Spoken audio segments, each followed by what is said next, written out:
Well, hello, everybody. Poggers. Yeah, poggers. So today we watched a new movie today. Can one of you guys name the movie? We were watching Back to the Future 3.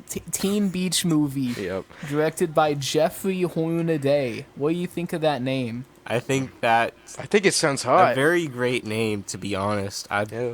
want to meet Alright, him. so Wish I let's had just cut to the chase. There are two good things about this movie. One of them Is Big the old Mama. Man. The other one is Big Mama. Oh yeah. What about Kevin Chamberlain's character? Kevin Chamberlain. Doctor Fusion. Doctor Fusion. Yeah. I'm a big fan. Yeah. I Yeah, don't he know. reminds me of I Jack honest Black to in a God way. have no clue what he did after Jesse, but I hope he's doing well today. So there's a sequel called Teen Beach Movie 2. You guys planning on watching that? I kind of expect to see some changes in it, kind of for the better, but for the worse as well.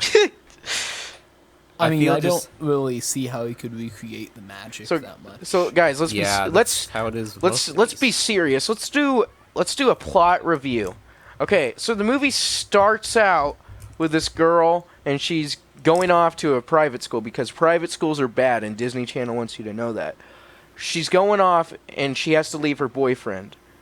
Well, how did you feel about this scene? Like, did you You know- feel for her character? As somebody who previously went to a private school, I can honestly really relate.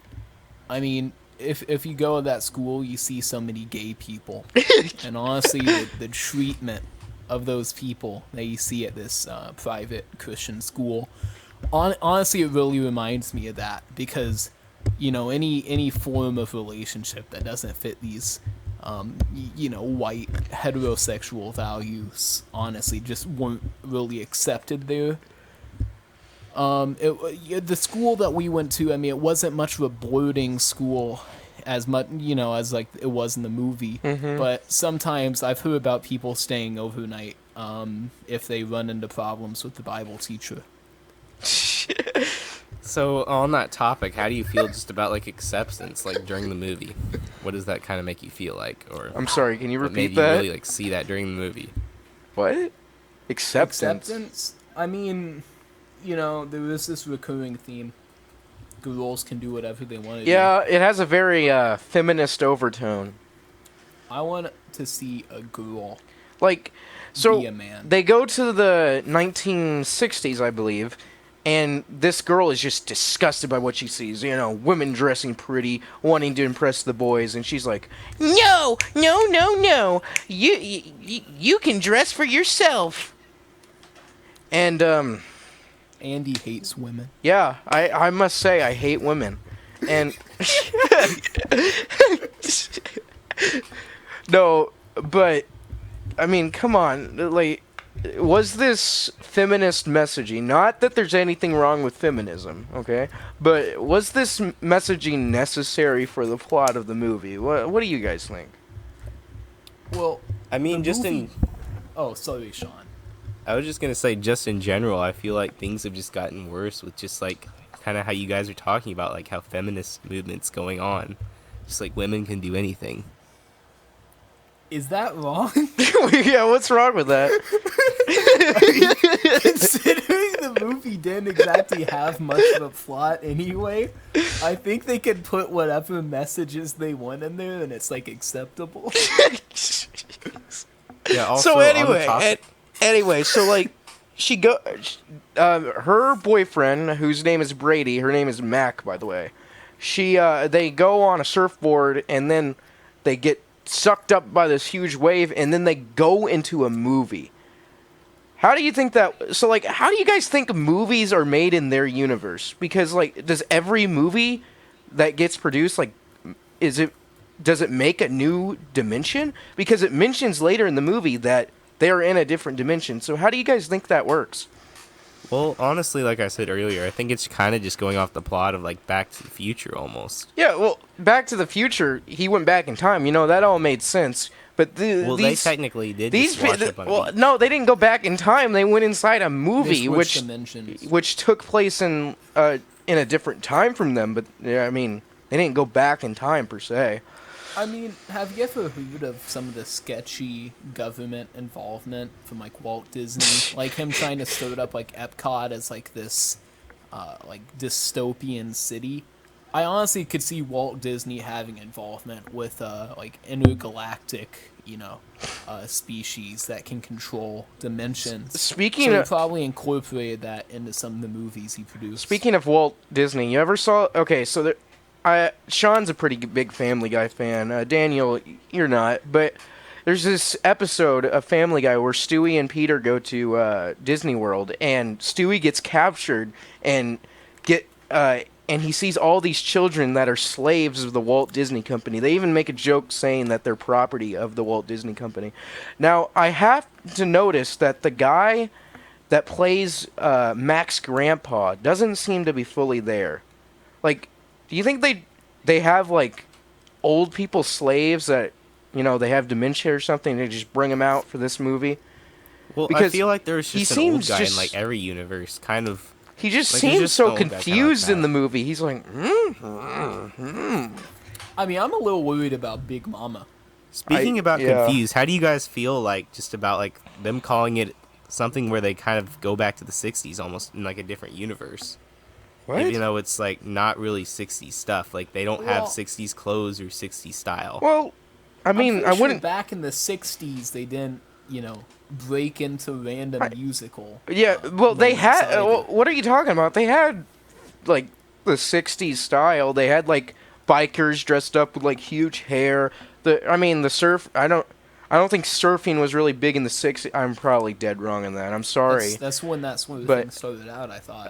Well, Maybe I you're don't know. right. I don't Well, know you're anything wrong about surfing, that. but I will say I'm pretty sure this movie's a lot more themed around the '50s. well, no, they mention. I think they mention in the movie it takes place, or the movie in the movie is in the '60s. Well, Actually, there was a few scenes that shows the old cars. I mean, if we, yeah, it is '60s. yeah, and those cars don't have fins or anything, so. Yeah, I'm pretty sure. Okay, so the movie they went to was West Side Story, Which an is obvious play on- off of West well, Side yep. Story. And alright, West Side Story came out in 1961. I guess it was based during the '60s as well, and not the '50s. Actually, no, the play was made back in the '50s, so West Side Story is a lot more of a '50s thing. It's set in the mid '50s. I could be wrong, but I think the director of Teen Beach Movie actually has something to do with not the creation, but he has something to do with High School Musical. I don't know what, but I believe High School Musical is actually a retelling of Grease. When was Grease made? Can anybody look that up? You have a computer? Yeah, but you know.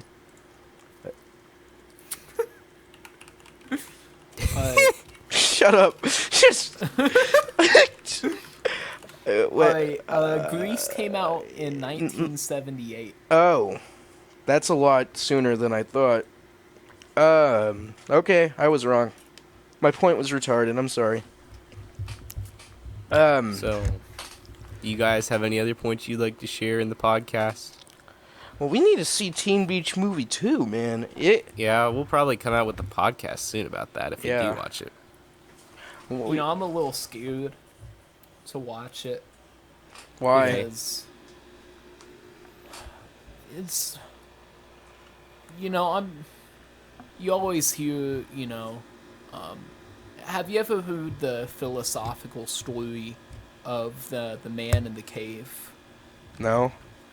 Okay, it was a thing made by, I'm pretty sure, Plato. And this man, he was amongst these other people, and they'd stare at the wall all day, and all they'd be able to see were these shadows.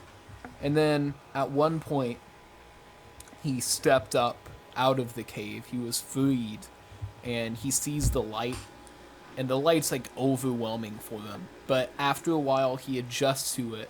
But then he returns to the cave, and he can't see the shadows anymore. And the people in the shadows, even though they're only ever exposed to these shadows, think he's dim-witted because he can't see the shadows. So I'm thinking if I watched Teen Beach Movie 2, I would be hypothetically stepping out of this cave of stupidity and entering a higher plane of consciousness. And I don't think anybody would be able to handle me anymore because all I'll enjoy is Teen Beach Movie 2. Well, Dan, that's some very good comments. Andy, do you have anything you would like to share before we end the podcast? No, it was a great movie. You guys should totally watch it. Praise be to Ross Lynch, Kevin Chamberlain, the actor that played Big Mama. If you can catch it, Big Mama can cook it. And the horny director guy. Yeah, the horny director guy. I don't even know anybody else. Sorry. All right. Well, next episode, what will we be doing, Andy? All right. Do I stop it? Oh, I thought we were going to say what we were doing next episode. Our next episode. How about we talk about school projects that we've done in the past? I thought we were going to call that one Teen Beach Movie 2? Vax restaurant. That would just depend if he agrees. I mean, we haven't talked to him yet. All right, we'll decide what the next episode is. Okay. How about if that if that guy doesn't pick up and he doesn't agree to be on the podcast? How about we talk about our history with video games? I'm down. Okay. I guess that worked. Okay. All right. Well, that's all. See you guys. See you guys later. Bye bye. Ooga booga.